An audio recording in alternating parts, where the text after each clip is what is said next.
시편 27편, 시편 27편입니다.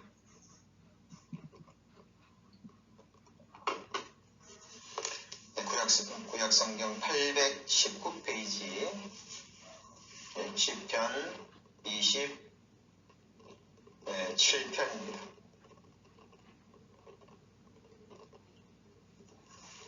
제가 1절부터 봉독합니다. 여호와는 나의 빛이요 나의 구원이시니 내가 누구를 두려워하리요.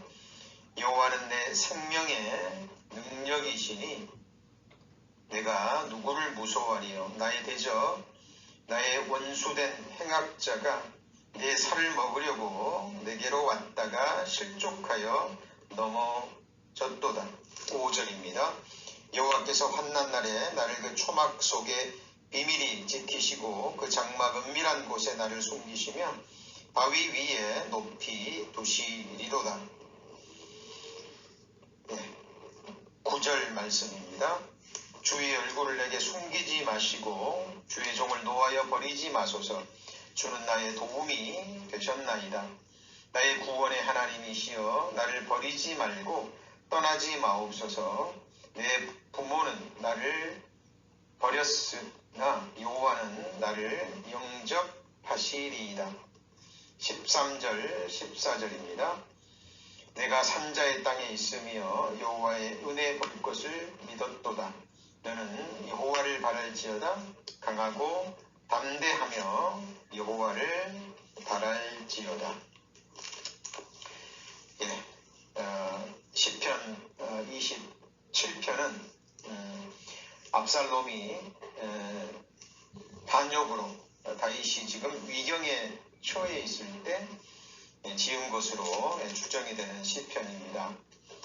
다윗이 지금 어떤 형편에서 이 시편을 기록했는지, 다윗이 지금 어떤 고난과 환난 가운데 처해 있는지 그 배경 속에 우리가 함께 들어가지 않으면 자칫 모든 인생들이 겪는 그저 그런 고난 가운데 탄식하며 하나님께 도움을 구하는 시편으로만 믿게 될 수 있습니다. 그러나 다윗이 지금 얼마나 견디기 힘든 그런 상황에 처해 있는지 그 다윗의 형편과 지금 이 시편을 기록하고 있는 다윗의 심정을 우리가 자세히 알고 마음으로 공감한다면 시편 27편은 그냥 한 절 한 절 읽어가기만 해도요 마음에 와 닿으리라 이렇게 생각이 됩니다.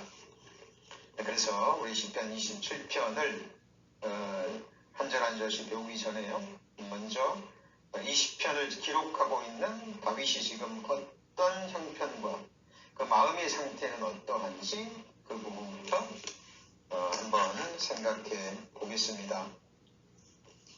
다윗은 아들들이 많았죠. 헤브론에서 10명의 아들을 낳고요. 예루살렘에서 낳은 아들이 9명이 됩니다. 그러면 합이 몇 명이죠? 19명의 아들이 있죠. 그런데 지금 이 압살롬이 자기 아버지 다윗을 반역할 때는 18명이었습니다. 왜냐하면 그 나발의 아내 아비가일이 낳은 둘째 아들이죠. 길르압이라고도 하고 다니엘이라고 하는 그 아들은 어린 시절에 죽었기 때문에 지금 압살롬이 반역할 때는 아들 18명의 아들이 현재 있는 거죠. 성경은 자세히 기록하고 있지 않지만 우리가 세상 역사를 통해 알 수 있는 부분이 있습니다. 그거는 어느 시대, 어느 나라, 누가 왕자의 자리에 앉게 되고 또 그 왕에게 아들이 여러 명이 있는 경우는 대부분 암암리의 권력 다툼이 벌어지죠. 누가 왕위를 차지할 것인지, 누가 아버지를 이어서 그 왕의 자리에 오를 것인지 대부분 보이지 않는 곳에서 암투가 이루어지는 것이 역사가 말하고 있는 부분입니다. 자, 다윗의 첫 번째 아들은 암논이라는 아들이죠.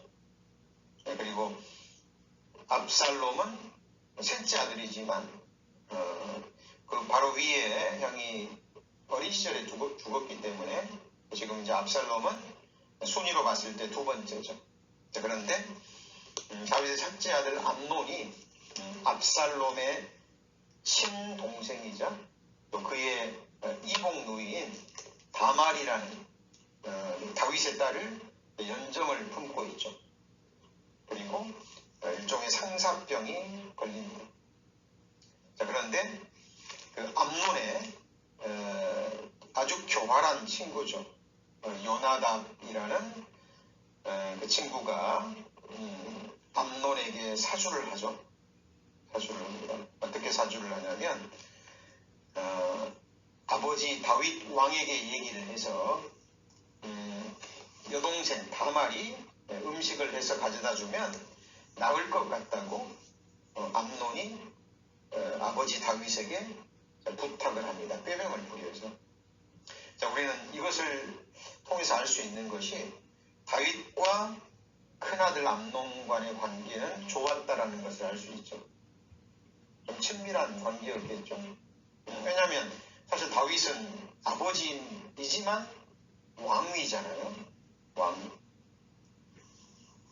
절대 권력을 가지고 있는데 병이 난 다음에 여동생이 음식을 좀 직접 해다 주면 내 병이 나을 것 같다고 부탁하는 걸 보면 좀 친밀했던 사이였던 것 같습니다. 하여튼 그 요나답이 사주한 대로 다윗 왕이 큰아들 암논의 부탁을 들어주죠. 자, 그래서 다말이 음식을 가지고 암논, 이복 오빠의 침실로 들어갑니다. 자, 그리고 어떤 일이 벌어지죠? 그곳에서 암논이 자기 여동생을 힘으로 욕을 보이죠. 그런데 그토록 사모했던 연정을 품었던 다말이지만 암논이 자기 욕심을 채우고 나자 마음이 확 식어버리죠. 마음이 변해버립니다. 그리고 비참한 모습으로 내쫓아버립니다. 얼굴도 보지 않으려고 하죠. 자, 우리 성도님들 그 다말의 입장에 한번 서보시죠. 개인의 입장으로 보면 정말 기가 막힌 일이죠. 이복 오빠가 아프고 또 아버지 왕의 부탁으로 음식을 해서 비록 이복 오빠지만 오빠잖아요. 아버지가 갔는데 그렇게 욕보임을 당하고 비참한 모습으로 쫓겨난 그 심정을 생각해 보시죠. 굉장히 큰 일이죠. 자, 이 다말은 어때요? 그런 비참한 모습으로 자기 오빠 압살롬의 집으로 가죠. 압살롬이 이 사실을 알고 얼마나 분개했을까요? 자기 친여동생이잖아요. 사랑스러운 자기 친여동생이 이복 형에게 그렇게 욕을 당하고 상처 입은 몸과 마음으로 자기에게 왔을 때 얼마나 분노와 적개심이 일어났을까. 그런데 이 사실을 다윗 왕도 알게 됩니다. 다윗의 입장에 한번 서보시죠. 자기 자녀들의 이야기죠. 수치스러운 부끄러운 이야기죠. 그래도 다윗 왕은 엄하게 비록 자기 큰아들이라 할지라도 엄하게 공의로 다스려야 되는데 다윗은 어떤 행동도 취하지 않습니다. 이유가 여러 가지가 있을 수 있겠죠. 먼저는 자기가 과거에 범한 치명적인 치부가 있죠. 자기 충신의 아내 우리아의 아내를 범하고 그절을 감추기 위해서 자기 중신 우리아를 살인한 사건을 다윗은 기억하고 있죠. 뿐만 아니라 그것은 온 백성들에게 알려진 사실이거든요. 지금 다윗이 절대 왕권을 가진 위치에 있기 때문에 어느 누구도 그것을 입 밖으로 내지는 않지만 그 다윗의 치부, 부끄러운 죄를 다 알고 있습니다. 그때 다윗 왕은 그 소식을 들었을 때 자기의 과거의 죄도 생각이 났을 수도 있죠. 그리고 이 당시에는 어찌됐건 간에 첫째 아들이었기 때문에 자기 왕위를 이을 수도 있는 아들이잖아요. 그것이 모든 사람에게 드러나고 공개적으로 징계를 주게 되면 여러 가지 문제가 있을 수도 있다고 생각했는지 모릅니다. 하여튼 다윗은 이 사실을 알고도 큰아들 암논에게 책망하지도 않고 징계를 내리지도 않습니다. 여러분 성도님들, 압살롬의 입장에 한번 서보시죠. 그리고 다말의 입장에 서보시죠. 굉장히 억울한 마음도 있겠죠. 그리고 아버지에 대해서 좋지 않은 마음도 품을 수 있습니다. 압살롬은 2년 동안을 기다립니다. 그런데 아버지 다윗이 아무런 조치도 취하지 않고 그냥 덮고 지나가는 것을 보죠. 2년 동안 기다리다가 어느 날 자기 형들을 자기 연회에 초대를 합니다. 잔치를 벌려서. 그리고 자기 형제들이 다 술에 취해 있을 때 자기 부하를 시켜서 이복형, 자기 여동생 다말을 욕보인 암논을 죽여버리죠. 그렇죠? 살인죄를 범합니다. 자, 이 사실을 또 다윗이 압니다. 아는데 또 이번에는 더 큰 일이잖아요. 이거는 자기 아들이 자기 딸을 욕보인 그걸 떠나서 이 일로 인해서 형제끼리 살인한 사건이죠. 그런데 아버지 귀에 들어갔다는 소식을 듣고 압살롬은 자기 외할아버지 집이죠. 외할아버지 집 그술왕 탈메에게로 피신을 합니다. 거기서 3년 동안 도피 생활을 해요. 그런데 다윗은 또 아무런 조치를 취하지도 않습니다. 찾아오게 한다든지 가서 한다든지 그렇지 않고 그냥 버려둡니다.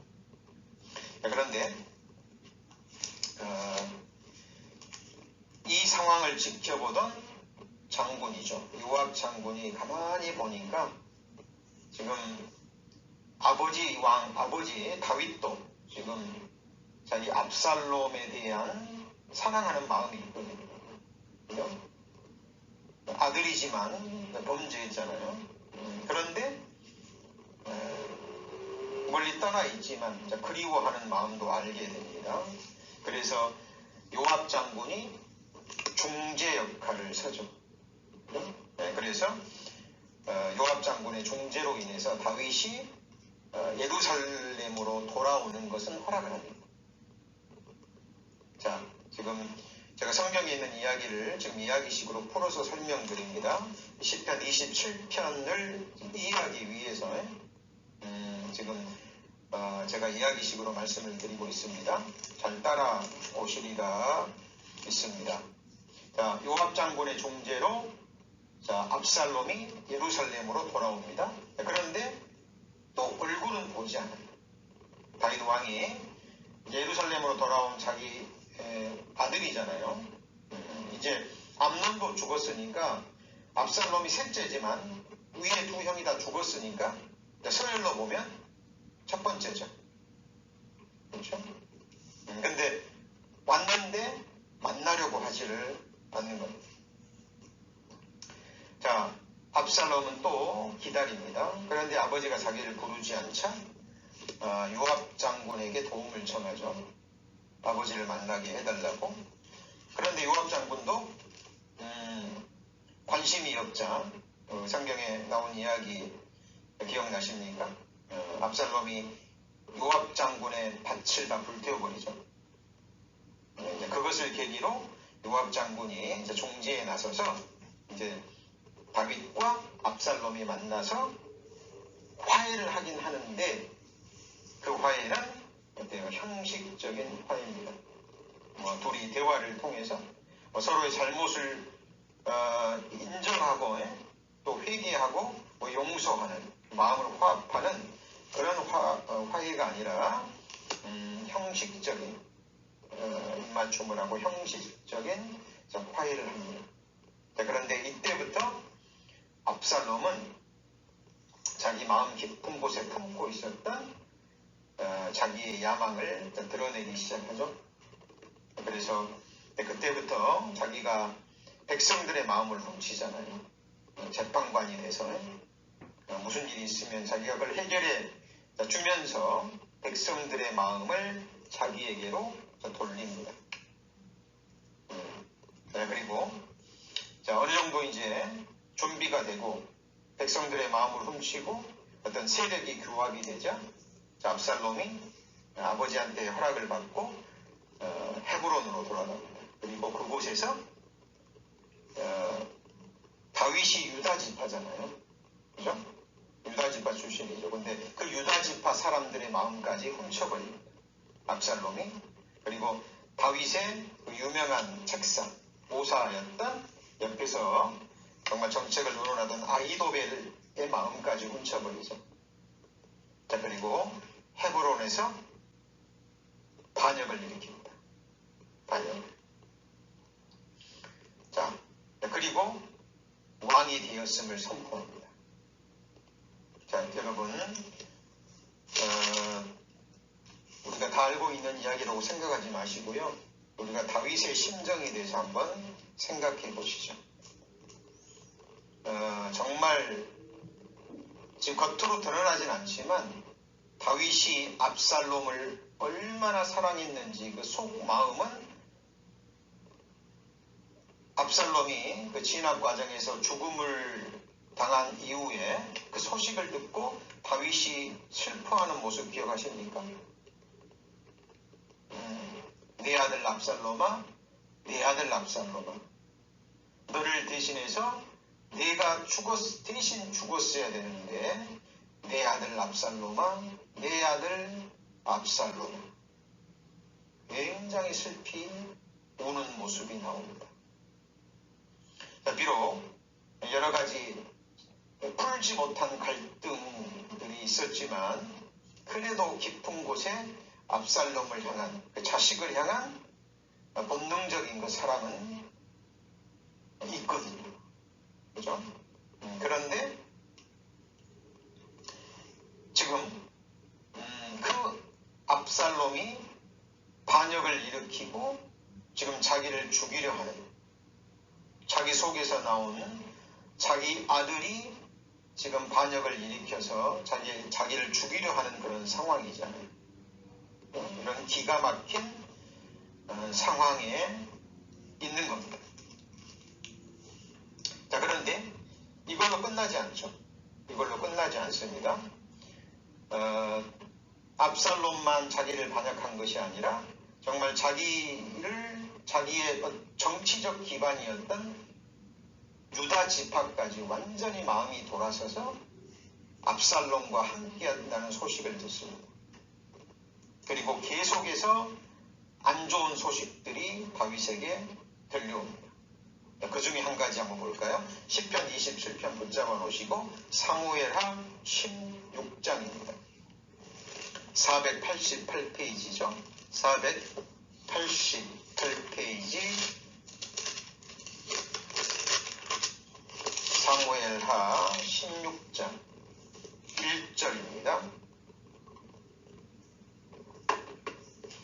사무엘하 16장 1절 말씀. 제가 읽습니다. 다윗이 마루턱을 조금 지나니 도망가는 지금 상황입니다. 무비보셋의 사환 시바가 안장 지은 두 나귀에서 나귀의 떡 200과 건포도 100송이와 여름 실과 100과 포도주 한 가죽 부대를 싣고 다윗을 맞는지라. 성경을 읽을 때 관찰이 참 중요하죠. 지금 무비보셋, 사울의 아들이죠. 절뚝발이 아들이잖아요. 과거에 자기를 죽이려 했던 사울 왕의 손자죠. 사울 왕의 아들이 누구죠? 요나단이죠. 그죠? 다윗과 여인보다 승한 사랑을 했던, 우정을 나누었던 그 요나단의 아들이 바로 시므이입니다. 그러니까 사울과의 왕족이죠. 요나단과의 언약을 생각해서 이 절뚝발이 시므이를 찾아서 다윗이 자기 아들처럼 무비보셋을 자기 아들처럼 삼았죠. 그래서 왕의 식탁에 앉아서 함께 먹게 하고, 그렇게 은혜를 베풀었던 무비보셋이 자기를 반역했다라는 소식을 듣습니다. 물론 이것이 시바의 거짓말이긴 하지만 다윗은 이걸 믿었잖아요. 그런데 지금 16장 1절을 보시면 그 시바가 떡 200과 건포도 100송이와 여름실과 100과 포도주 한 가죽 보대를 싣고 숫자까지 기록되어 있죠. 무엇을 의미합니까? 지금 이 이야기가 무비보셋의 사환 시바가 말에다가 이런 것들을 싣고 왔는데, 그냥 대충 해도 되는데 그것들의 개수와 숫자가 정확하게 기록되어 있습니다. 무엇을 의미하죠? 이거는 역사적 사건이라는 겁니다. 실제 일어났던 그것들을 자세히 기록하고 있는 거죠. 이 소식을 들었을 때 다윗이 얼마나 배신감을 느꼈을까요? 자기를 죽이려 했던 왕족의 후손임에도 불구하고 은혜를 베풀어서 땅을 주고 재산을 주고 모든 것을 주고 자기 식탁에서 아들처럼 함께 먹는 은혜를 베풀었는데, 자기가 이렇게 이제 쫓겨가는 신세가 되자 다시 반역을 한다는 소식을 듣습니다. 2절을 보시면 왕이 시바에게 이르되 내가 무슨 뜻으로 이것을 가져왔느냐? 시바가 가로되 나귀는 왕의 권속들로 타게 하고 떡과 실과는 소년들로 먹게 하고 포도주는 들에서 곤비한 자들로 마시게 하려 함이니라. 왕이 가로되 내 주인의 아들이 어디 있느냐? 시바가 왕께 고하되 예루살렘에 있는데 저가 말하기를 이스라엘 족속이 오늘 내 아비의 나라를 내게 돌리리라 하나이다. 그러니까 반역을 일으켰다는 이야기입니다. 지금 성경은 무엇을 얘기합니까? 다윗이 지금 공경에 처하자 숨겨져 있던 주변의 사람들의, 다윗의 대적들의 본심이 다 드러나게 되죠. 심지어는 무비보셋의 종까지, 사환까지 책략을 부려서 자기 재산을 차지하려는 엎친 데 덮친 격으로요. 지금 안 좋은 일들이 계속 다윗에게 일어납니다. 이것으로 끝이 아니에요. 5절입니다. 5절, 16장 5절. 다윗 왕이 바후림에 이름에 거기서 사울의 집 족속 하나가 나오니 게라의 아들이요 이름은 시므이라. 저가 나오면서 연하여 저주하고 또 다윗과 다윗 왕의 모든 신복을 향하여 돌을 던지니 그때의 모든 백성과 용사들은 다 왕의 좌우에 있었더라. 시므이가 저주하는 가운데 이와 같이 말하니라. 피를 흘린 자여 비루한 자여 가거라 가거라. 사울의 족속의 모든 피를 여호와께서 내게로 돌리셨도다. 그 대신에 네가 왕이 되었으나 여호와께서 나라를 네 아들 압살롬의 손에 붙이셨도다. 보라 너는 피를 흘린 자인 고로 화를 자취하였도다. 시므이는 사울가에 속하는 사람입니다. 다윗이 왕의 자리에 앉아있을 때는 그 앞에 아첨하던 자죠. 다윗이 왕권의 자리에 있고 힘이 있을 때는 그 앞에서 굴복하고 꼼짝없이 순종하고 복종하던 시므이라는 사람이 이제 거의 기세가, 나라의 모든 기세가 이제 아들 압살롬에게 넘어간 것을 봤죠. 그리고 비참하게 왕궁에서 쫓겨가는 것을 보고 본색을 드러냅니다. 연하여 저주. 자, 지금 우리 성도님들 마음으로 성경을 읽고 들으셔야 됩니다. 지금 다윗이 자기 아들이 자기를 배반하고 죽이려 하고는 그 상황 하나만 가지고도 지금 기가 막힌 상황인데 연이어서 계속 안 좋은 소식들이 들려오는 거예요. 완전히 버림당한 거죠. 자, 이때도 다윗은 하나님을 생각합니다. 자기의 죄를 생각했겠죠. 그리고 옆에 있는 장수들이 시므이를 죽이려 하자 말립니다. 저가 저주하는 것이 아니라 여호와께서 저 사람에게 나를 저주하라고 하는 것이 아니냐. 가만두어라. 자기의 과거의 죄를 생각했겠죠. 자, 다윗 왕이 이제 왕궁을 떠나니까 어때요? 압살롬이 이제 왕궁에 들어갔겠죠. 그죠? 이제 어떻게 보면 혁명이 반역이 거의 이제 이루어진 거죠. 그런데 또 아이도벨까지 자기의 책사였던 아이도벨까지 반역했다라는 소식을 듣습니다. 자, 그리고 그 다음에 또 기가 막힌 이야기를 듣습니다. 그 기가 막힌 이야기는 무엇일까요? 자, 거기 사무엘하 16장 20절 말씀입니다. 20절 말씀. 압살롬이 아히도벨에게 이르되 너는 어떻게 행할 모략을 우리에게 가르치라. 아히도벨이 압살롬에게 이르되 왕의 아버지가 머물러 두어 궁을 지키게 한 후궁들로 더불어 동침하소서.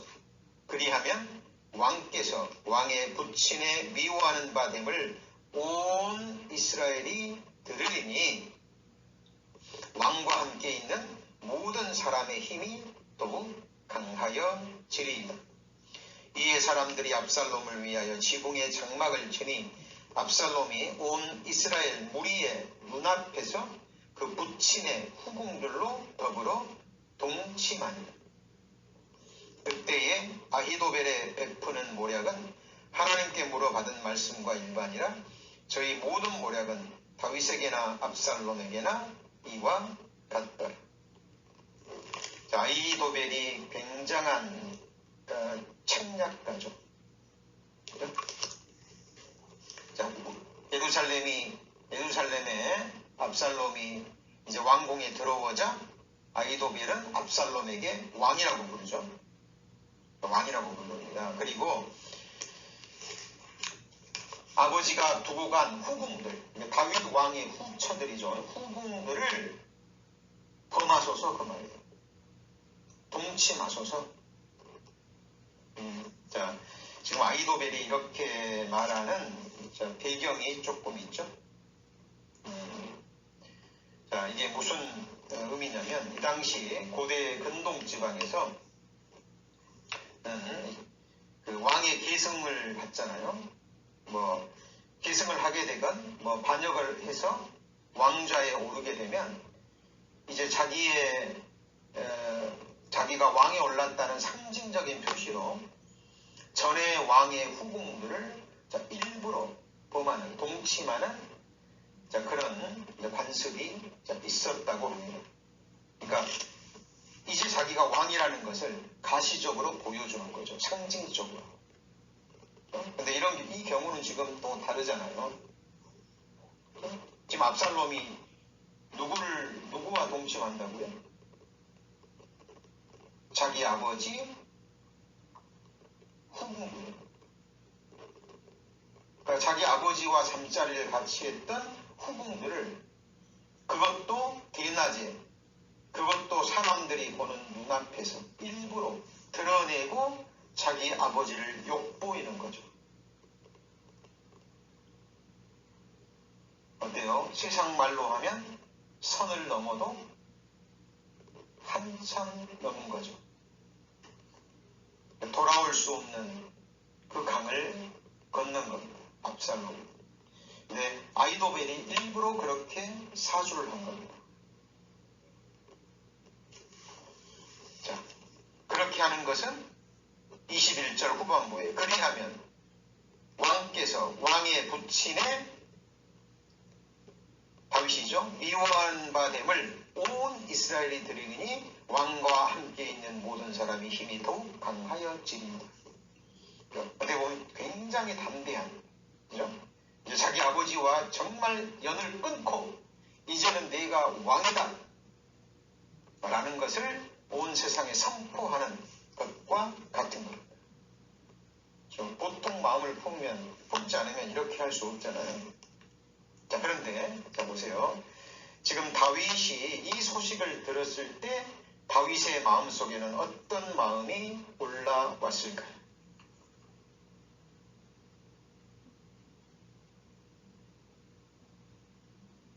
자, 지금 제가 무슨 이야기를 하고 있는 겁니까? 지금 시편 27편을 이해하기 위해서 시편 27편을 기록하고 있는 다윗의 심정을 우리가 이해하기 위해서요. 지금 다윗이 처한 환난과 고난과 역경이 지금 어떤 상태인지 우리가 자세히 이 이야기들을 듣지 않으면 그냥 넘어갈 수 있거든요. 자, 사무엘하 12장 11절. 사무엘하 12장 11절.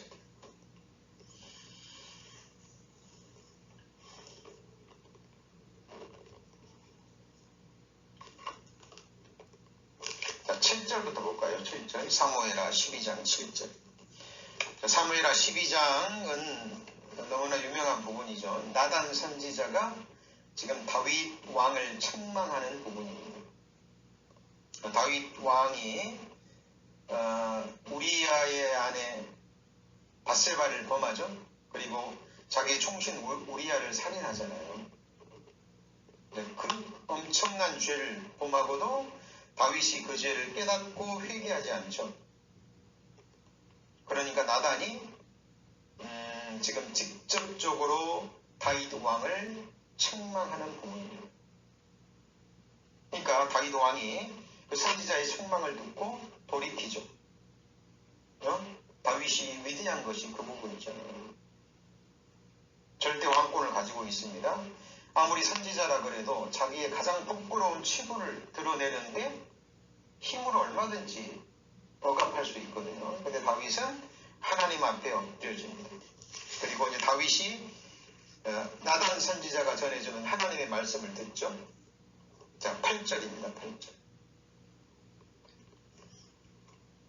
내 주인의 집을 내게 주고 내 주인의 처들을 내 품에 두고 이스라엘과 유다 족속을 내게 맡겼느니라. 만일 그것이 부족하였을 것 같으면 내가 내게 이것저것을 더 주었으리라. 그러한데 어찌하여 내가 여호와의 말씀을 업신여기고 나 보기에 악을 행하였느뇨. 내가 칼로 햇사람 우리아를 죽이되 암몬의 자손의 칼로 죽이고 그 철을 빼앗아 내 철을 삼았도다.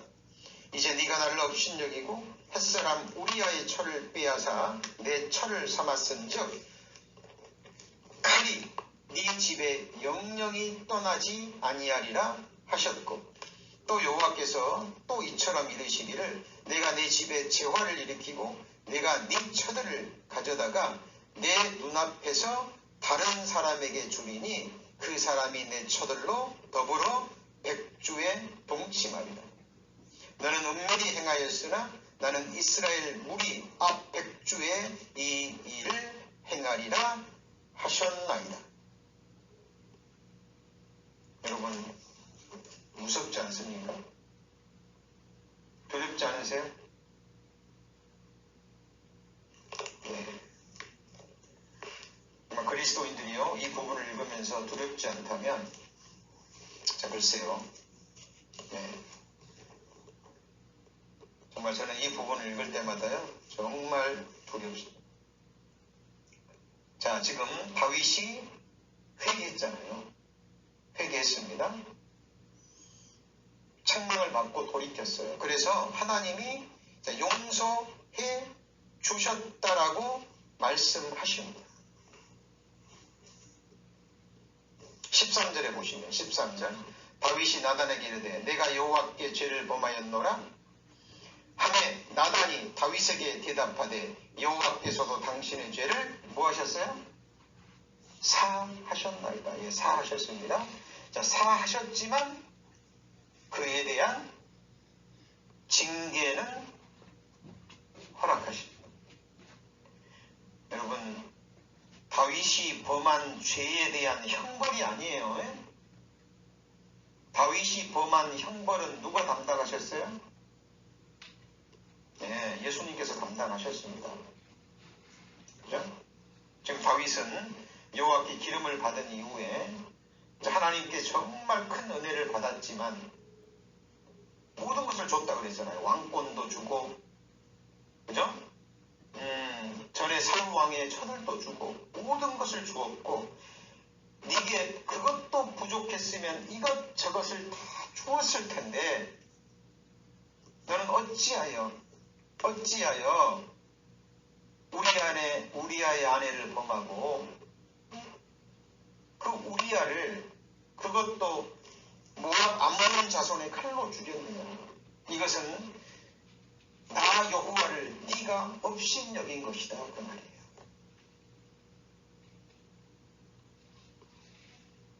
자, 다윗이 회개하는 것을 보고 용서는 하지만 이 일로 인해서 징계가 주어집니다. 그것이 뭐예요? 네 집에 칼이 끊이지 않을 것이다. 그리고 더 무서운 것은 뭐죠? 12절에 너는 은밀히 행하였으니 하나님이 보지 않을 줄 알고 은밀하게 우리아의 아내를 범하고 은밀하게 우리아를 죽였지만 나는 이스라엘 무리 백주 앞에 대낮에 이 일을 행할 텐데 그 일이 무엇이냐? 네 처들을, 네 후궁들을 다른 사람에게 주어서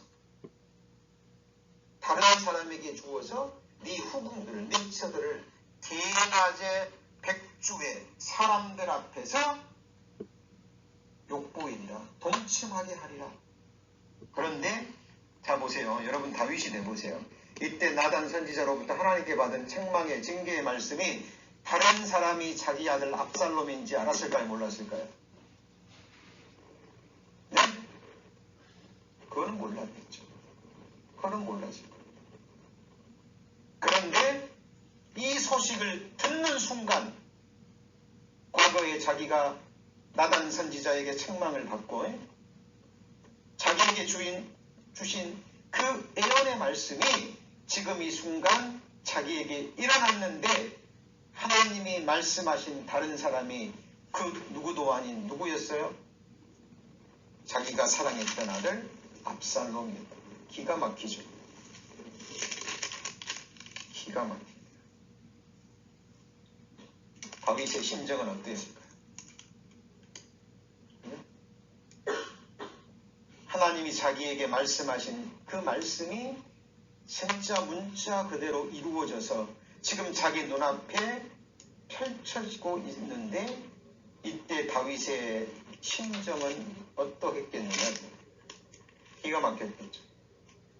그리고 순간 자기가 범한 그 부끄러운 치부, 추한 죄들, 그것이 다윗을 또한 얼마나 괴롭혔을까요?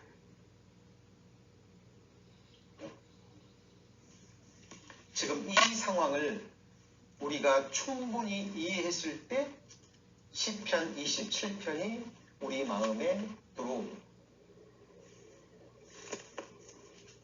시편 27편.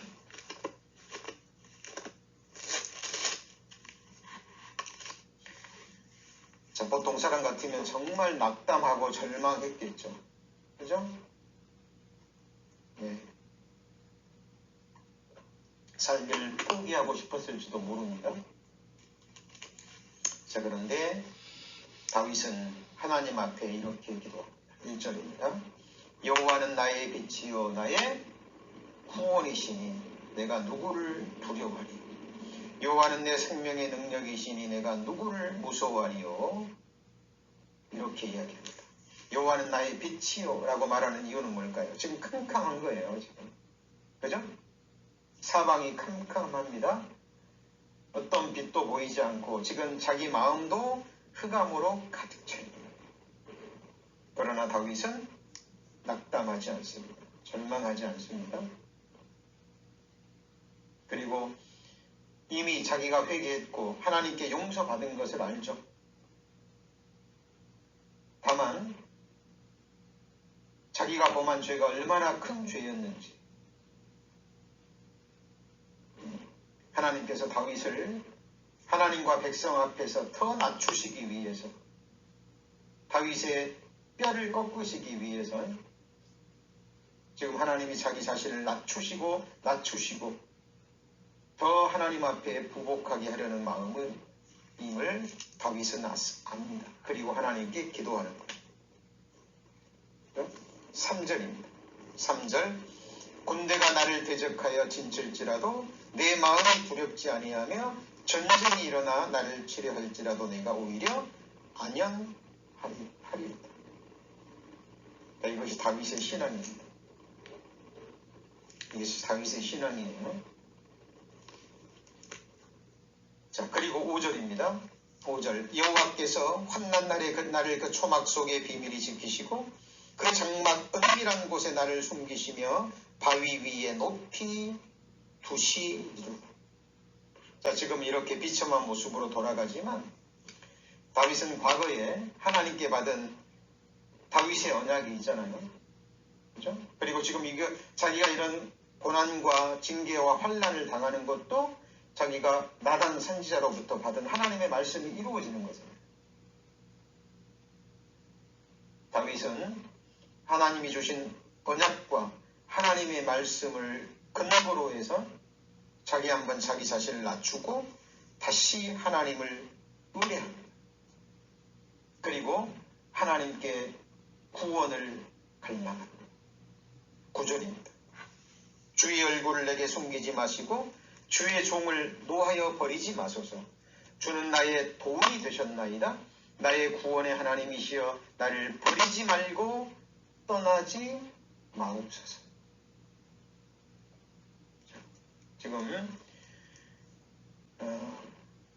지금 자기와 주변에 함께하고 있는 소수의 무리들 외에는 다윗의 용사들과 함께하는 소수의 무리들 외에는 지금 유다 지파를 비롯해서 대부분의 백성들이 지금 압살롬의 편에 섰거든요. 압살롬이 수년 동안에 걸쳐서 백성들의 마음을 훔쳤다 그랬죠? 10절입니다. 내 부모는 나를 버렸으나 여호와는 나를 영접하시리이다. 이 말씀은 오해하시면 안 됩니다. 다윗의 부모가 다윗을 버렸다는 의미가 아니죠. 자, 어때요? 부모는 자식을 물론 버리는 부모도 있습니다만 그것은 아주 극소수의 일이고요. 대부분의 정상적인 부모는 어떻게 해서든지 자식을 케어하려고 합니다. 자, 그러나 어때요? 부모가 자식을 끝까지 케어할 수 있나요? 케어하고 싶지만 능력이 없어서 못하는 경우도 많고요. 또 그리고 일찍 죽는 경우도 있죠. 그렇죠? 그리고 자식을 아무리 사랑한다 그래도 끝까지 자기 자식을 지켜주고 옆에서 도와주고 해주는 부모가 어디 있나? 여기는 그런 의미입니다. 그런 의미입니다. 그러나 하나님은 어떤 경우에도 다윗을 버리지 않고 떠나지 않고 끝까지 더 나아가서 영원토록 다윗을 지키시고 보호하시고 함께 하시고 구원해 주실 것이라는 믿음의 고백입니다. 그리고 더 나아가서 내 부모는 나를 버렸으나 여호와는 나를 뭐라 그랬죠? 영접하시리이다 그랬죠. 자, 이 세상뿐 아니라 주님 나라에서, 죽음 건너편에 하나님의 나라로 자기를 영접해 주실 것이라는 확고한 믿음을 가지고 있습니다. 자, 이거는 다윗의 믿음뿐만 아니라 구약 성경이건 신약 성경이건 모든 믿는 자들의, 아브라함의 후손들의 공통된 믿음의 고백입니다. 우리 성도님들 소망이 무엇입니까? 궁극적인 소망. 물론 이 세상에서도 이러저러한 축복 또 받으시곤, 그리고 평탄한 길을, 인생길을 걸으실 수 있다면 큰 축복이겠죠. 그러나 그것은 하나님이 주시고자 하시는 진짜 축복이 아니죠. 그죠? 언젠가는 이 육에 속한 육체는 흙으로 돌아가야 되고 우리는 죽음을 건너가야 되잖아요. 그리스도인의 최고의 소망은 이것입니다. 시편 27편 붙잡으시고 시편 73편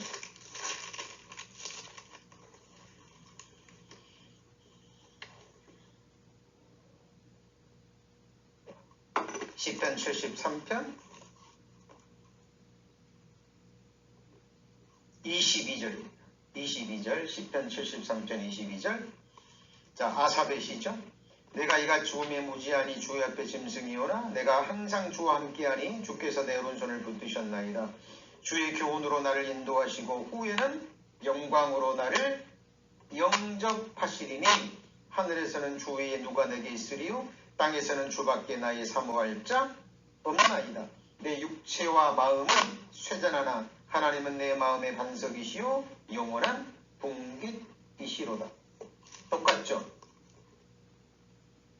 다윗의 소망과 아삽의 소망이 똑같지 않습니까? 그리고 요한복음 14장 1절 2절에 예수님이 약속하셨잖아요. 뭐라고 약속하셨죠? 너는 마음에 근심하지 말라. 하나님을 믿으니 또 나를 믿으라. 내 아버지 집에 거할 곳이 많도다. 그렇지 않으면 내가 너희에게 일렀으리라. 내가 너희를 위하여 초소를 예비하면 내가 다시 와서 너희를 나 있는 곳에 뭐 한다 그랬죠? 같이 해보시죠. 영접하여. 영접하여. 그죠? 다윗은 지금 이 급박한 위경의 상황에서도 하나님이 결국 자기를 버리지 않고 자기를 하나님의 나라로 영접해 주실 것이라는 믿음을 고백하고 있습니다. 여쭤보죠. 지금까지 살아오시면서 정말 많은 고난, 이러저러한 고난을 겪으셨을 거예요. 자, 그런데 지금 다윗과 같은 고난을 겪으신 분 계시나요?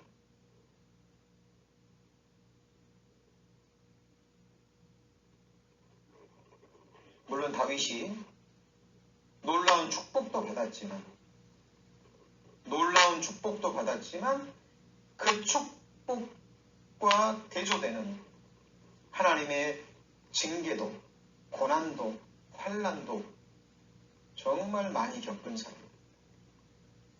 그죠? 자, 우리는 다윗은 13절 한번 볼까요? 13절. 11절입니다. 11절. 여호와여 주의 길로 나를 가르치시고 내 원수를 인하여 평탄한 길로 인도하소서. 13절입니다. 내가 산자의 땅에 있으며 여호와의 은혜 볼 것을 믿었도다. 너는 여호와를 바랄지어다. 강하고 담대하며 여호와를 바랄지어다. 제가 서두에 말씀드렸죠. 시편 27편은 지금 다윗이 어떤 환경에 처해 있고 어떤 심정에 있는지 그것만 좀 자세히 배경을 이해하시고 다윗의 심정이 돼서 시편 27편을 읽으면 읽기만 해도 마음에 와닿습니다. 그리고 제가 굳이 말씀드리지 않아도 우리가 받을 교훈이 무엇인 줄 아시겠죠? 우리 성도님들 지금까지도 돌아보시면 많은 고난이 있으셨을 겁니다. 지금도 말 못할 그 고난을 겪고 계실 수도 있고, 또 앞으로 하나님이 저희들에게 호흡을 허락하시는 순간까지 또 어떤 고난을 예비해 놓으실지 모릅니다. 그러나 우리는 기억하셔야 됩니다. 하나님은 어떤 상황 속에서도 우리를 버리십니까? 안 버리십니까? 버리지 않습니다. 다윗이 범한 끔찍한 죄로 인해서 하나님은 다윗을 낮추시고 깨뜨리시고 정말 낮은 자로, 겸손한 자로 만들어 가시지만, 징계에 관한 말씀도 이루시지만 더 중요한 다윗을 향한 하나님의 언약은 끝까지 지키십니다. 그리고 다윗을 믿음의 승리자로 만드셨죠? 이 하나님이 바로 저와 여러분의 하나님이십니다. 그래서 어떤 고난 속에서도요, 정말 우리 믿음의 선진들이 당했던 고난, 더 나아가서 우리 주님이 우리를 위해서 받으셨던 그 고난과 십자가의 고난에 비하면, 그리고 우리가 마땅히 받았어야 될 영원한 지옥 형벌에 비하면, 우리 나머지 생에 몇 년이 남았는지, 몇십 년이 남았는지 모르지만 우리가 충분히 주님 주신 믿음으로 감당하며 인내할 수 있으리라 생각합니다. 자, 오늘 자세히 읽어드리지 못한 부분, 오늘 집에서 특별히 사무엘하 12장과 16장, 그죠? 하나님이 나단 선지자를 통해서 예언한 말씀이 그대로 이루어지잖아요. 그래서 하나님의 모든 말씀은 1.1도 빗나가지 않고 반드시 이 세상에서, 그리고 우리의 삶 가운데 이루어진다라는 것 생각하시고요. 정말 하나님 앞에 경건한, 두려워하는, 시편 기자의 말처럼 그 앞에 떨면서 즐거워하는, 하나님의 말씀을 두려워하는 저희들의 나머지 생애가 되기를 소망합니다. 기도하시겠습니다. 하나님, 감사합니다. 오늘 시편 27편을 통해서 또 하나님이 주신 은혜를 받았습니다. 아버지 하나님, 저희들 어제 기록된 말씀을 통해서 성령 하나님께서 주시는 또 하늘의 교훈을 받게 하시고, 정말 우리 나머지 생에 하나님의 말씀을 경외하며 또 하나님의 말씀만을 믿고 의리하는 또 저희들 나머지 생애가 되기를 원합니다. 오늘 함께 주신 주님께만 모든 감사를 드리며 저희를 구원해 주신 우리 구주 예수 그리스도의 이름으로 기도합니다. 아멘.